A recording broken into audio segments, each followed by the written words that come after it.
ನಮಸ್ತೆ. 2-4-2025 ಬುಧವಾರ ಶುಕ್ಲ ಪಕ್ಷ. ಇವತ್ತು ತುಲಾ ರಾಶಿಯವರಿಗೆ ಬೆಳಗ್ಗೆಯಿಂದ ಅಶುಭ ದಿನ, ಅಂದರೆ ಚಂದ್ರಾಷ್ಟಮ ಅಂತಂತೀವಿ. ಚಂದ್ರಾಷ್ಟಮ ದಿನಗಳಲ್ಲಿ ಮುಹೂರ್ತ ಕಾರ್ಯಗಳನ್ನ ಪ್ರಾರಂಭ ಮಾಡುವಂತಿಲ್ಲ. ಆದರೂ ಯಾವ ರಾಶಿಯಾದರೂ ದಿನನಿತ್ಯದ ಕಾರ್ಯಗಳನ್ನ ಮಾಡ್ತಾ ಹೋಗ್ಬೋದು. ನೂತನವಾಗಿ ಕಾರ್ಯಗಳನ್ನ ಮಾಡುವಂಥದ್ದು ಇಲ್ಲ ಅಂತ ಅರ್ಥ. ಅದು ಅಲ್ಲದೆ ಇವತ್ತು ತುಲಾರಾಶಿಗೆ ದೋಷ ಅಂತಂದರೆ, ಹಂಗಾಗಿ ಮನೆಯಲ್ಲಿ ಇರುವವರು ಬೇರೆಯವರು ಮಾಡ್ಬೋದು, ಅವರವರು ಮಾಡೋಕ್ಕೆ ದೋಷವಿಲ್ಲ. ಬರೀ ತುಲಾರಾಶಿಗೆ ಈಗ ನಮ್ಮ ಮನೆಯಲ್ಲಿ ತುಲಾರಾಶಿಯವರು ಬೇರೆ ಇರ್ತಾರೆ, ಮೇಷರಾಶಿಯವರು ಒಬ್ಬರು ಇರ್ಬೋದು. ಆ ರೀತಿ ಲೆಕ್ಕಕ್ಕೆ ತಗೋಬೋದು. ಇವತ್ತಿನ ಮತ್ತಷ್ಟು ವಿಶೇಷಗಳನ್ನ ನೋಡೋಣ. ಫಸ್ಟ್ ತಿಥಿ ಪಂಚಮಿ ಅನ್ನುವ 5ನೇ ತಿಥಿ. ಈ ಪಂಚಮಿ ತಿಥಿ ಸುಮಾರು ಅಂತಂದರೆ ರಾತ್ರಿ 11:49:52 ಇದು ಶುಭ ತಿಥಿ. ಇದಕ್ಕೂ ಲಕ್ಷ್ಮೀ ಪಂಚಮಿ ಅಂತ ಹೆಸರು. ಹಾಗಾಗಿ ಇದು ಶುಭ ತಿಥಿಯಾಗಿದೆ. ಒಳ್ಳೆಯ ಕಾರ್ಯಗಳು, ಮುಹೂರ್ತ ಕಾರ್ಯಗಳು ಮಾಡಬಹುದು. ಅದು ಅಲ್ಲದೆ ಪಂಚಮಿ ತಿಥಿ ನಂತರ ಅಂದರೆ ನೆಕ್ಸ್ಟ್ ಬರುವ ಷಷ್ಠಿ ತಿಥಿಯಲ್ಲಿ ಸುಬ್ರಹ್ಮಣ್ಯ ಸ್ವಾಮಿ ಪೂಜೆ ಮಾಡ್ಬೋದು. ಆದರೆ ಅದು ನಾಳೆ ಆಗುತ್ತದೆ. ಇವತ್ತಿರುವ ನಕ್ಷತ್ರ ಪ್ರಕಾರ ಫಸ್ಟ್ ಹೇಳಿದೆ ನಾನು. ನಕ್ಷತ್ರ, ವಾರ, ತಿಥಿಗಳು ಇದು ಕೂಡುವ ದಿನಗಳಲ್ಲಿ ಬರುವಂಥ ಯೋಗಗಳನ್ನು ನಾವು ಸೆಲೆಕ್ಟ್ ಮಾಡ್ಕೋಬೇಕು. ಇವತ್ತು ಕೃತಿಕಾ ನಕ್ಷತ್ರವಿದೆ. ಬೆಳಗ್ಗೆ 8:49:29 ಮಾತ್ರ. ಕೃತಿಕಾ ನಕ್ಷತ್ರ ಬರುವ ಈ ದಿನ ಖಂಡಿತವಾಗಿಯೂ ಅಮೃತ ಕಾರ್ಯಸಿದ್ಧಿ ಕೂಡಿ ಬಂದಿದೆ. ಹಂಗಾಗಿ ಶುಭವಾಗಿದೆ. ಆದರೂ ಕೃತಿಕಾ ನಕ್ಷತ್ರದಲ್ಲಿ ಮುಹೂರ್ತ ಕಾರ್ಯಗಳು ಮಾಡುವಂತಿಲ್ಲ. ನೆಕ್ಸ್ಟ್ ಬರುವ ಅಂದರೆ ಹೆಚ್ಚು ಕಮ್ಮಿ 8:50 ಮೇಲೆ ರೋಹಿಣಿ ನಕ್ಷತ್ರ ಬರುತ್ತದೆ. ಅದು ಕಾರ್ಯಸಿದ್ಧಿಯು ಶುಭವೂ ಕೊಡುತ್ತದೆ. ಹಂಗಾಗಿ ಕಲ್ಯಾಣ ಯೋಗವನ್ನು ಕೊಡುತ್ತದೆ. ಹಂಗಾಗಿ ಎಲ್ಲ ಶುಭ ಕಾರ್ಯಗಳನ್ನು ಮಾಡುವಂಥ ದಿನವಿದು. ಆದರೂ ಒಂದು ವಿಷಯವನ್ನು ಜ್ಞಾಪಕ ಇಟ್ಕೊಳ್ಳಿ, ಗ್ರಹಗತಿಗಳು ಶುಭವಾಗಿಲ್ಲ. ಶನಿ ಇನ್ನೂ ದೋಷದಲ್ಲೇ ಕೂತಿದೆ. ಶನಿಯ ಸುತ್ತಿ ಅಷ್ಟು ಗ್ರಹಗಳು ಇದೆ. ಹಾಗಾಗಿ ನವಗ್ರಹ ಶಾಂತಿ, ನವಗ್ರಹ ಪೂಜೆ ಇದನ್ನು ಮಾಡಿದ ಮೇಲೆ ಬೇಕಾದರೆ ಏನಾದ್ರು ಮಾಡ್ಬೋದು. ಇದು ಒಂದು ಗಮನದಲ್ಲಿ ಇಟ್ಕೋಬೇಕಾಗಿರೋ ವಿಷಯ. ನೆಕ್ಸ್ಟ್ ವಿಷಯಗಳು ಹಂಗೆ ಅಂತಂದರೆ, ಇವತ್ತಿನ ದಿನ ಪ್ರಕಾರ ಕೆಲವು ಸೂರ್ಯ ಉದಯನ ನೋಡಿದರೆ ಕೆಲವು ವಿಷಯಗಳಲ್ಲಿ 6:15 ಸೂರ್ಯ ಉದಯ ಆಗುತ್ತದೆ. ಸಂಜೆ 6:31 ಸೂರ್ಯ ಅಸ್ತಮನ. ನಾವು ಹೇಳಿದಂಥ ಪಂಚಮಿ ಮುಗಿದ ಮೇಲೆ ಷಷ್ಠಿ ಬರೋದು, ಅದು ರಾತ್ರಿ ಆಗೋದರಿಂದ ಅದ್ರ ಬಗ್ಗೆ ಚಿಂತೆ ಇಲ್ಲ. ನಾಳೆ ಸುಬ್ರಹ್ಮಣ್ಯ ಸ್ವಾಮಿಗೆ ಪೂಜೆ ಮಾಡ್ಬೋದು. ಕುಜಗ್ರಹ ಶಾಂತಿ ಪೂಜೆಗಳನ್ನು ಮಾಡ್ಬೋದು. 2 ನಕ್ಷತ್ರ ಇವತ್ತು. ಒಂದು ಕೃತಿಕಾ ರಾಕ್ಷಸಗಣ, ರೋಹಿಣಿ ನಕ್ಷತ್ರ ಮಾನುಷೀಯ ಗಣ ಅಂದರೆ ಮನುಷ್ಯ ಗಣ. ಇವತ್ತು ದಿನ ಪೂರ್ತಿ ವೃಷಭ ರಾಶಿನಿ. ಆದ್ದರಿಂದಾಗಿ ಇವತ್ತು ಯಾವ ಮಕ್ಕಳು ಹುಟ್ಟಿದ್ರು ಏನೇ ಆದರೂ ಖಂಡಿತವಾಗಿ ವೃಷಭ ರಾಶಿ ಮಕ್ಕಳು ಹುಟ್ಟಬೋದಾ ಅಂತ ನೋಡಿದ್ರೆ ಗ್ರಹಗತಿಗಳು ಸರಿಯಾಗಿಲ್ಲ. ಆದರೆ ಎಮರ್ಜೆನ್ಸಿ ಇರುವಂಥ ಕೇಸ್ಗಳಲ್ಲಿ ನಾವು ಏನೂ ಮಾಡೋಕ್ಕಾಗಲ್ಲ. ಹುಟ್ಟಿದ ಮೇಲೆ ಪರಿಹಾರ ಮಾಡ್ಬೋದು ಅಷ್ಟೇ. ಅದರಲ್ಲಿ ಲಗ್ನ ಮಾತ್ರ ಸೆಟ್ ಮಾಡ್ಬೋದು, ಅಂದರೆ ಟೈಮಿಂಗ್ ಸೆಟ್ ಮಾಡ್ಬೋದು. ಯಾವ ದಿನ ಅಂತ ಅನ್ನೋದಕ್ಕಿಂತ ಆಗಿಲ್ಲ ಅಂತಂದರೆ ಯಾವ ಸಮಯದಲ್ಲಿ ಮಗು ಹುಟ್ಟಬೋದು ಅಂತಾನೂ ನಾವು ತೀರ್ಮಾನ ಮಾಡ್ಬೋದು. ಆದರೂ ಇನ್ನೊಂದು, ಅದು ಒಟ್ಟಾಗಿ ಶನಿ ಪ್ರವೇಶವಾಗಿ ಒಂದು ವಾರದ ನಂತರನೇ ಮಗು ಹುಟ್ಟೋದು ಒಳ್ಳೆಯದು ಅಂತ. ನಮ್ಮ ಪ್ರೋಗ್ರಾಮ್ ನೋಡುವ ಒಬ್ಬರು ಲೇಡೀಸ್ ಕೂಡ ಪಾಪ ಕೇಳಿದ್ರು, ಅಂದರೆ ಉಗಾದಿ ದಿನದಲ್ಲಿ ಮಗು ಆಗುವಂತೆ ಒಳ್ಳೆಯ ಟೈಮ್ ಕೊಡಿ ಅಂತ. ನನಗೆಲ್ಲ ಫಸ್ಟೇ 1 ತಿಂಗಳು 2 ತಿಂಗಳ ಮೇಲೆ ಟೈಮ್ ಕೊಡಬೇಕು. ಯಾಕೆಂತಂದರೆ ಇರೋ ಟೈಮ್ನ ನಾವು ಚೇಂಜ್ ಮಾಡೋಕ್ಕಾಗಲ್ಲ, ಅಲ್ಲಿ ಬದಲಾಯಿಸೋಕ್ಕೂ ಆಗೋದಿಲ್ಲ. ಆದ್ದರಿಂದ ಫಸ್ಟೇ ಡೇಟ್ ಕನ್ಫರ್ಮ್ ಆದ ಮೇಲೆ ಅಂತಂದರೆ ಕ್ಯಾರಿಯಿಂಗ್ ಅಂತ ಕನ್ಫರ್ಮ್ ಆದ ಮೇಲೆ ನಮ್ಮ ಹತ್ರ ಬಂದುಬಿಟ್ಟಿದ್ರೆ ಇನ್ನೂ ಈಸಿ ಆಗುತ್ತದೆ. ನಿಮಗಲ್ವಾ ಒಳ್ಳೆಯದು. ಈಗ ಜನರಲ್ ಆಗಿರುವಂಥ ವಿಷಯಗಳನ್ನ ನೋಡೋಣ. ಅದರಲ್ಲಿ ಏನು ಅಂತಂದರೆ, ರಾಹುಕಾಲ, ಯಮಕಂಡ ಕಾಲ ಈ ರೀತಿಯಾಗಿ ಕ್ರಮ ಪ್ರಕಾರ ನೋಡಿದ್ರು,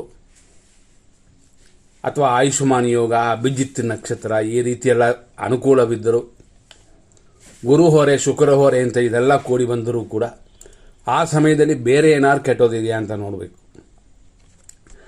ಪಂಚಾಂಗದಲ್ಲಿ ಕೊಡುವ ಥರ ಅದನ್ನು ಹಾಗೇ ಉಪಯೋಗಿಸೋಕ್ಕಾಗಲ್ಲ. ಇನ್ನೊಂದು ವಿಷಯ ನೋಡೋಣ. ಉದಾಹರಣೆ ನೋಡಿದ್ರೆ ಬೆಳಗ್ಗೆ 6:10ರಿಂದ ರಾತ್ರಿ 11:49ವರೆಗೂ ಪೂರ್ತಿ ಪಂಚಮಿ. ಹಾಗಾಗಿ ದಿನ ಪೂರ್ತಿ ಪಂಚಮಿ ಇದೆಯಲ್ಲ, ಎಲ್ಲ ಕಾರ್ಯಗಳು ಯಾವ ಟೈಮಲ್ಲಿ ಬೇಕಾದ್ರೂ ಮಾಡ್ಬೋದಾ ಅಂತಂದರೆ ಹಾಗಲ್ಲ. ಅದೇ ಥರ ಆಯುಷ್ಮಾನ್ ಯೋಗ ಅಂತ ಇದೆ, 6:15ರಿಂದ ರಾತ್ರಿ 7:50ವರೆಗೂ ಎಲ್ಲ ಮಾಡ್ಬೋದಾ ಅಂತಂದರೆ ಇಲ್ಲ. ಪರ್ಟಿಕ್ಯುಲರ್ ಟೈಮ್ನ ನಾವು ಸೆಲೆಕ್ಟ್ ಮಾಡಬೇಕಾಗ್ತದೆ. ಅದನ್ನು ನಾವು ಮುಂದೆ ಕೊಡ್ತೀವಿ. ಇವತ್ತು ಅಭಿಜಿತ್ ಮುಹೂರ್ತವೇ ಇಲ್ಲ. ಹಂಗಾಗಿ ಅಭಿಜಿತ್ ಮುಹೂರ್ತ ಅಂತ ಕಾದು ಯಾರು ತಪ್ಪಾಗಿ ಕೊಟ್ಟರೆ ತಗೋಬೇಡಿ. ಅದು ಅಲ್ಲದೆ ಇನ್ನೊಂದು ಕೆಲವು ವಿಷಯಗಳನ್ನ ನೋಡೋಣ. ಉದಾಹರಣೆ ಬುಧ ಹೊರೆ, ಗುರು ಹೊರೆ ಅಂತಂತೀವಿ. ಬೆಳಗ್ಗೆ 6:15ರಿಂದ 7:15 ಆ ಸಮಯದವರೆಗೂ ಬುಧ ಹೊರೆ. ಆದರೂ ಸೆಲೆಕ್ಟ್ ಮಾಡೋಕ್ಕೆ ಆ ಸಮಯ ಚೆನ್ನಾಗಿದೆಯಾ ಅಂತ ನಾವು ಚೆಕ್ ಮಾಡೋಣ. ಅಮೃತ ಗಳಿಗೆನೂ ಬೆಳಗ್ಗೆ 6:39ರಿಂದ 8:06ವರೆಗೆ ಇದೆ. ಇಷ್ಟೆಲ್ಲ ಇದ್ದರೂ ಕೂಡ ನಾವು ನೋಡುವಂಥ ಕೆಲವು ವಿಷಯಗಳು ಈ ಸಮಯ ಖಂಡಿತವಾಗಿ ಬೇರೆ ಏನೂ ದೋಷವಿಲ್ಲವಾ ಅಂತ ನೋಡ್ಕೋಬೇಕು. ಇಲ್ಲ ಅಂತಂದರೆ ದೋಷನೇ. ಆದ್ದರಿಂದ ನಾವು ಸೆಲೆಕ್ಟ್ ಮಾಡಿ ನಿಮ್ಗೆ ರೆಗ್ಯುಲರ್ ಆಗಿ ಯಾವತ್ತೂ ಕೊಡ್ತಾ ಬಂದಿದ್ದೀವಿ. ಅದನ್ನು ಧೈರ್ಯವಾಗಿ ನೀವು ಸೆಲೆಕ್ಟ್ ಮಾಡ್ಬೋದು. ಆದರೆ ಒಂದು ದಿನವೇ ಕೆಟ್ಟೋದು ಅಂತಂದರೆ ಸ್ವಲ್ಪ ಚಿಕ್ಕ ಕಾರ್ಯಗಳನ್ನ ಮಾಡ್ಕೊಳ್ಳಿ, ದೊಡ್ಡ ಕಾರ್ಯಗಳನ್ನು ಮಾಡೋಕ್ಕೆ ಹೋಗ್ಬೇಡಿ. ಉದಾಹರಣೆ ನೋಡೋಕ್ಕೆ ಹೋದರೆ ಇವತ್ತು ಒಳ್ಳೆ ಟೈಮು ಅಂತ 100% ಇರೋದು 9:21 ಮೇಲೆ 11:57ವರೆಗೂ. ಸರಿ, ಈ ಟೈಮಲ್ಲಿ ಏನಿದೆ? ಗುರು ಹೊರೆ ಇದೆ, ಖಂಡಿತವಾಗಿ ಶುಭವಾಗಿದೆ. ಸುಖ ಕಾಲವಿದೆ, ಕುಜ ಹೊರೆ ಇದೆ, ಶುಭ ಮುಹೂರ್ತವು ಕೂಡಿ ಬರುತ್ತದೆ. ಅಂದರೆ ನಾವು ಕೊಟ್ಟಿರೋ 9:21ರಿಂದ 11:57ವರೆಗೂ. ಈ ಸಮಯದಲ್ಲಿ ಎಲ್ಲ ಕಾರ್ಯಗಳನ್ನು ನೀವು ಮಾಡ್ಬೋದು ಸಮಯವಿದ್ದರೆ.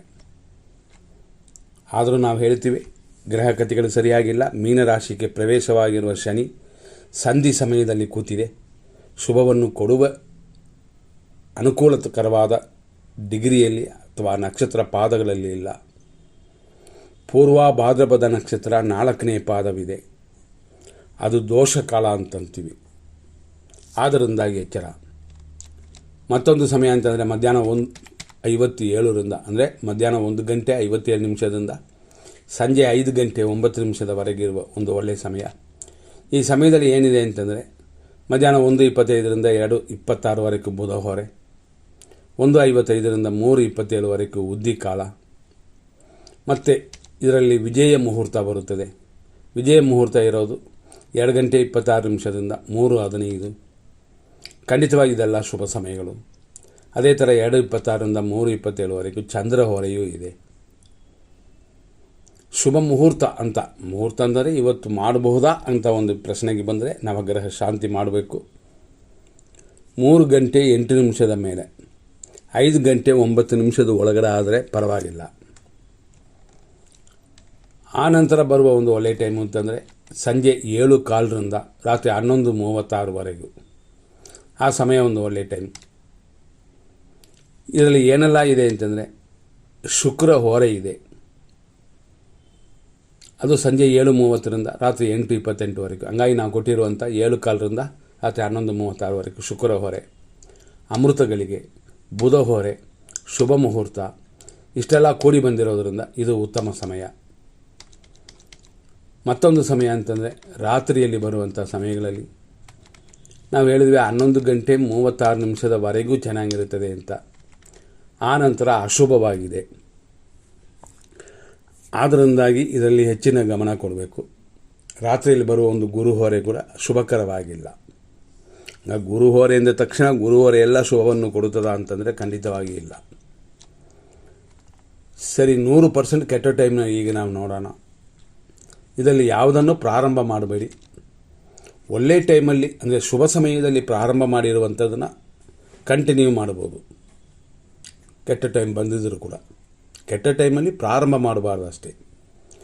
ಬೆಳಗ್ಗೆ 7:47ರಿಂದ 9:19ವರೆಗೂ ಯಮಕಂಡ ಕಾಲವಿದೆ. 11:59ರಿಂದ 12:48ವರೆಗೂ ದುರ್ಮುಹೂರ್ತವಿದೆ. 12:23ರಿಂದ 1:55ವರೆಗೂ ರಾಹು ಕಾಲವಿದೆ. ಸಂಜೆ 5:11ರಿಂದ ಸಂಜೆ 7:13ವರೆಗೂ ಮೃತ್ಯು ಇದೆ. ರಾತ್ರಿ 11:38 ಮೇಲೆ 1:07 ಅಂದರೆ ಲೇಟ್ ನೈಟ್ವರೆಗೂ ನಕ್ಷತ್ರವೇ ವಿಷವಾಗುವ ಸಂಭವ, ಆದ್ದರಿಂದ ಅದು ಶುಭವಲ್ಲ. ರೋಹಿಣಿ ನಕ್ಷತ್ರದವರು ಶಾಂತಿ ಮಾಡ್ಕೋಬೇಕು. ಏನಾರು ಆ ಟೈಮಲ್ಲಿ ಮಾಡುವಂಥದ್ದಾದರೆ, ನೈಟ್ ಶಿಫ್ಟ್ ಹೋಗೋದಾದರೆ ಪ್ರಾರ್ಥನೆಯಾದರೂ ಮಾಡ್ಕೊಳ್ಳಿ. ಮತ್ತು ಬೆಳಗಿನ ಜಾವ 4:47ರಿಂದ 6:15ವರೆಗೂ ವಿಷಕಾಲ. ಬ್ರಹ್ಮ ಮುಹೂರ್ತ ಅಂತ ಅನಿಸ್ಕೊಂಡಿರುವಂಥ ಯಾರೇ ಆದರೂ ಸ್ವಲ್ಪ ಗಮನ ಕೊಡಿ. ಇಲ್ಲಿಯವರೆಗೂ ನಾವು ಇಷ್ಟು ವಿಷಯಗಳನ್ನ ನೋಡಿದ್ವಿ. ಇವತ್ತಿನ ವಿಶೇಷ ಹಂಗಾಗಿ 100% ಒಳ್ಳೆಯದು, 100% ಕೆಟ್ಟೋದನ್ನು ಸಪ್ರೇಟ್ ಕೊಟ್ಟಿದ್ವಿ. ಮತ್ತೊಂದು ಸತಿ ಹೇಳ್ತೀನಿ, 6:15ರಿಂದ 7:45, 9:21ರಿಂದ 11:57, ಮತ್ತು ಮಧ್ಯಾಹ್ನ 1:57ರಿಂದ ಸಂಜೆ 5:09, ಸಂಜೆ 7:15ರಿಂದ ರಾತ್ರಿ 11:36, ರಾತ್ರಿ 1:09ರಿಂದ ಬೆಳಗಿನ ಜಾವ 4:45. ಇದೆಲ್ಲ ಶುಭ ಸಮಯ, ಮಿಕ್ಕಿದು ಶುಭ ಸಮಯವಲ್ಲ. ನಂತರ ನಾವು ನೋಡುವಂಥದ್ದು ಏನು ಅಂತಂದರೆ, ಇವತ್ತಿನ ನಕ್ಷತ್ರ ಪ್ರಕಾರ ನಿಮ್ಮ ರಾಶಿ ನಕ್ಷತ್ರದವರೆಗೆ ಯಾರು ತಾರಾ ಮತ್ತು ಚಂದ್ರಬಲವಿದೆ ಅಂತ ನೋಡೋಣ. ಅಶ್ವಿನಿ ನಕ್ಷತ್ರದವರಿಗೆ ಬೆಳಗ್ಗೆ 8:49ವರೆಗೆ ಶುಭವಲ್ಲ. ಏಕೆಂದರೆ ಏಟು, ಗಾಯಗಳು, ಧನಹಾನಿ, ವೇಸ್ಟ್ ಖರ್ಚುಗಳು ಇಂಥದ್ದೆಲ್ಲ ಉಂಟು. ಆ ನಂತರ ಅನುಕೂಲವಾಗಿದೆ. ನಂತರ ನೋಡುವಂಥದ್ದು ಭರಣಿ ನಕ್ಷತ್ರ, ಮೇಷರಾಶಿ. 8:49ವರೆಗೂ ಅನುಕೂಲವಿದೆ. ಆದರೂ ಧನಹಾನಿನೂ ಒಂದು ವಿಷಯನ ಎಚ್ಚರವಾಗಿ ನೋಡಿಕೊಳ್ಳಿ. ಆ ನಂತರ ಸ್ವಲ್ಪ ಅಪಾಯಕಾರಿ ಸಮಯ ಅಂತಿದೆ, ಎಚ್ಚರ. ಕೃತಿಕಾ ನಕ್ಷತ್ರ 1ನೇ ಪಾದ, ಮೇಷರಾಶಿ. ಖಂಡಿತವಾಗಿ ಜನ್ಮತಾರೆ, ಧನಹಾನಿಯೆಲ್ಲ ಇರೋದರಿಂದ ದೇವರಲ್ಲಿ ಪ್ರಾರ್ಥನೆ ಇರಲಿ. ಅಷ್ಟೊತ್ತಿಗೆ ರೆಡಿಯಾಗೋದಕ್ಕೆ ಮಾತ್ರ ಇದು. ಆ ನಂತರ ಅನುಕೂಲಕರವಾಗಿದೆ, ಅಂದರೆ 8:49 ಮೇಲೆ ದಿನ ಪೂರ್ತಿ. ಕೃತಿಕಾ ನಕ್ಷತ್ರ ವೃಷಭ ರಾಶಿ. ನಿಮಗೂ ಅದೇ ರೀತಿಯಲ್ಲಿ ಬೆಳಗ್ಗೆ 8:49 ಮೇಲೆ ಶುಭಕರವಾಗಿದೆ. ರೋಹಿಣಿ ನಕ್ಷತ್ರ ವೃಷಭ ರಾಶಿ. ಇವತ್ತು ಶುಭಕರವಾಗಿದೆ. ಹಿರಿಯರ ಆಶೀರ್ವಾದ, ಮಿತ್ರರ ಸಹಾಯ ಇಂಥದನ್ನೆಲ್ಲ ಪಡ್ಕೋಬೋದು. ನಂತರ ನೋಡುವಂಥದ್ದು ಮೃಗಶೀರ್ಷ ನಕ್ಷತ್ರ ವೃಷಭ ರಾಶಿ. ಖಂಡಿತ ಮಿತ್ರಧಾರೆ, ಪರಮ ಮಿತ್ರಧಾರೆ ಅಂತ ಶುಭಕರವಾಗಿದೆ. ಮೃಗಶೀರ್ಷ ನಕ್ಷತ್ರ ಮಿಥುನ ರಾಶಿ. ಮಿತ್ರಧಾರೆ, ಪರಮ ಮಿತ್ರಧಾರೆ ಅಂತ ಇವತ್ತು ದಿನ ಪೂರ್ತಿ ಚೆನ್ನಾಗಿದೆ. ಆರುದ್ರ ನಕ್ಷತ್ರ ಮಿಥುನ ರಾಶಿ. ಖಂಡಿತವಾಗಿಯೂ 8:49 ಮೇಲೇ ಶುಭಕರವಾಗಿರೋದು. ಪುನರ್ವಸು ನಕ್ಷತ್ರ ಮಿಥುನ ರಾಶಿ. ಅನುಕೂಲವಿದೆ 8:45ವರೆಗೂ. ಆಮೇಲೆ ಸ್ವಲ್ಪ ನೋಡ್ಕೊಂಡು ಕಾರ್ಯಗಳನ್ನ ಮಾಡಿ. ಅತಿ ಶ್ರಮ ಅಂತಂದರೆ ಕಷ್ಟವನ್ನು ಬಿಟ್ಟುಬಿಡಿ. ಪುನರ್ವಸು ನಕ್ಷತ್ರ ಕರ್ಕಾಟಕ ರಾಶಿ. ಖಂಡಿತ ಅನುಕೂಲ, ಇಷ್ಟಾರ್ಥ ಸಿದ್ಧಿಯಲ್ಲ 8:49ವರೆಗೂ. ಆಮೇಲೆ ಶುಭವಾಗಿಲ್ಲ. ಪುಷ್ಯ ನಕ್ಷತ್ರ ಕರ್ಕಾಟಕ ರಾಶಿ. ಸಮಯ 8:49 ಮೇಲೆ ಶುಭವಾಗಿದೆ. ಇಷ್ಟಾರ್ಥ ಸಿದ್ಧಿಯೂ ಉಂಟು. ಆಶ್ಲೇಷ ನಕ್ಷತ್ರ ಕರ್ಕಾಟಕ ರಾಶಿ. 8:45ವರೆಗೂ ಚೆನ್ನಾಗಿದೆ. ಆಮೇಲೆ ನಿಮ್ಮ ಪರವಾಗಿ ಕಾರ್ಯಗಳು ಸಕ್ಸಸ್ ಆಗೋದು ಸ್ವಲ್ಪ ಕಷ್ಟವಿದೆ, ನೋಡ್ಕೊಂಡು ಮಾಡಬೇಕಾಗ್ತದೆ. ಮಖಾ ನಕ್ಷತ್ರ ಸಿಂಹರಾಶಿ. ಏಟು, ಗಾಯಗಳು ಇದೆಲ್ಲ 8:49ವರೆಗೂ, ಹೆಚ್ಚು ಕಮ್ಮಿ 9 ಗಂಟೆವರೆಗಿದೆ. ಆ ನಂತರ ಶುಭವಾಗಿದೆ. ಪುಬ್ಬ ನಕ್ಷತ್ರ ಸಿಂಹರಾಶಿ. ಸಂಪತ್ತು ಉಂಟು, ಉದ್ಯೋಗ ಅಭಿವೃದ್ಧಿ ಉಂಟು 8:49ವರೆಗೂ. ಆ ನಂತರ ಅನುಕೂಲವಿಲ್ಲದ ಅನಾನುಕೂಲವೇ ಇರುವ ದಿನವಿದು. ಉತ್ತರ ನಕ್ಷತ್ರ 1ನೇ ಪಾದ, ಸಿಂಹರಾಶಿ. ದೇವರ ಖರ್ಚುಗಳನ್ನ ಮಾಡಿ. ದೇವರ ಖರ್ಚುಗಳು ಅಂತಂದರೆ ಕಡ್ಡಿ, ಕರ್ಪೂರ ಅಂತ ಈ ರೀತಿ ಅಷ್ಟೇ. 8:49 ಮೇಲೆ ಶುಭವಾಗಿದೆ. ಉತ್ತರ ನಕ್ಷತ್ರ ಕನ್ಯಾ ರಾಶಿ. ಜನ್ಮತಾರೆ, ಕಾರ್ಯತಡೆಗಳು ಬೆಳಗ್ಗೆ 9 ಗಂಟೆವರೆಗೂ. ಆ ನಂತರ ಅನುಕೂಲಕರವಾಗಿದೆ. ಹಸ್ತ ನಕ್ಷತ್ರ ಕನ್ಯಾ ರಾಶಿ. ಪರಮಮಿತ್ರ ತಾರೆಯಾಗಿ 8:49ವರೆಗೂ ಶುಭವಾಗಿದೆ. ಆನಂತರ ಸ್ವಲ್ಪ ತಡೆಗಳು, ಅಡೆತಡೆ ಎಲ್ಲ ಇದೆ, ನೋಡ್ಕೊಂಡು ಮಾಡಿ. ಚಿತ್ತಾ ನಕ್ಷತ್ರ ಕನ್ಯಾ ರಾಶಿ. ಖಂಡಿತವಾಗಿ ಶುಭಕರವಾಗಿದೆ, ಅನುಕೂಲವೂ ಉಂಟು. ಚಿತ್ತಾ ನಕ್ಷತ್ರ ತುಳಾ ರಾಶಿ.